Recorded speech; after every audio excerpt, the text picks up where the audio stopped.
এই ছোট লোকের বাচ্চা, রাস্তার পাশে দাঁড়িয়ে কেউ এভাবে ঝালমুড়ি বিক্রি করে? আমার গাড়ির যদি কিছু হয়ে যেত, তোদের মতো ছোট লোকদের শরীরের রক্ত মাংস বিক্রি করে তো আমার একটা গাড়ির চাকার দাম হবে না। আর যদি কোনোদিন দেখি রাস্তার মুড়ি বিক্রি করিস, একদম জানে মেরে ফেলবো।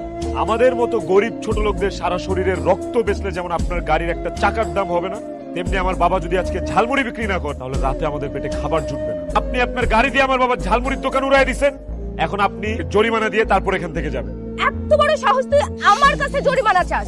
তুই জানিস আমি কে? আপনি যেই হন না কেন তাতে আমার কিচ্ছু যায় আসে না। আপনি আমার বাবার ঝালমুড়ির দোকান ভেঙে দিয়েছেন, আপনাকে ৫,০০০ টাকা দিতে হবে। মুড়ির দোকান ভেঙেছি, বেশ করেছি। একটা কথা বললে একদম গুলি করে মারবো। আমার কোন টাকা পয়সা লাগবে না, আমি আমার পোলারে আপনার কাছে ক্ষমা চেয়েছি, আমার পোলারে তুমি ক্ষমা করে দাও না। সর সামনে থেকে। এত বড় সাহস কি আমার বাবার গায়ে হাত তুললি? আমার বাবার শরীরে ঘামের গন্ধ না, পরিশ্রমের গন্ধ। ওদের মতো গরিবদের রক্ত চুষে খাওয়া বড় লোকের মেয়েরা এটা কোনোদিনও বুঝবে না। আমার বাবার দোকান ভাঙছস, সেই জন্য তুই এক্ষণ এইখানে দাঁড়ায় জরিমানা দিয়ে যাবি। তোকে আমি জরিমানা না, তোকে আমি খুন করবো। Just wait. এসব থ্রেট টেট দেয়া কোনো লাভ নাই। জন্ম যেহেতু হয়েছে, মরতে আমাদের সবারই হবে। আর আমরা গরিবরা মৃত্যুরে ভয় করি না। তোর জরিমানা দেয়া লাগবে না, যা। আমার ফোন আমার হাত থেকে কেড়ে নিলি কেন? ভেঙে ফেলবো মোবাইল। মানে?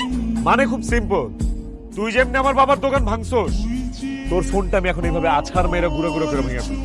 আমার ফোন ভেঙো না। দেখো, তোমার জরিমানার টাকা আমি দিচ্ছি। এখানে ৫,০০০ টাকা আছে, এই টাকাটা রাখো আর আবার ফোন ফেরত দাও।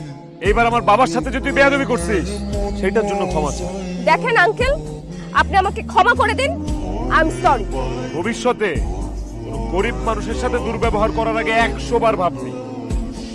এই গরিবরা যদি রাইগা যায় না, তোদের মতো কোটিপতিকে রাস্তায় নামতে ১ সেকেন্ডও সময় লাগবে না, ১ সেকেন্ডও না।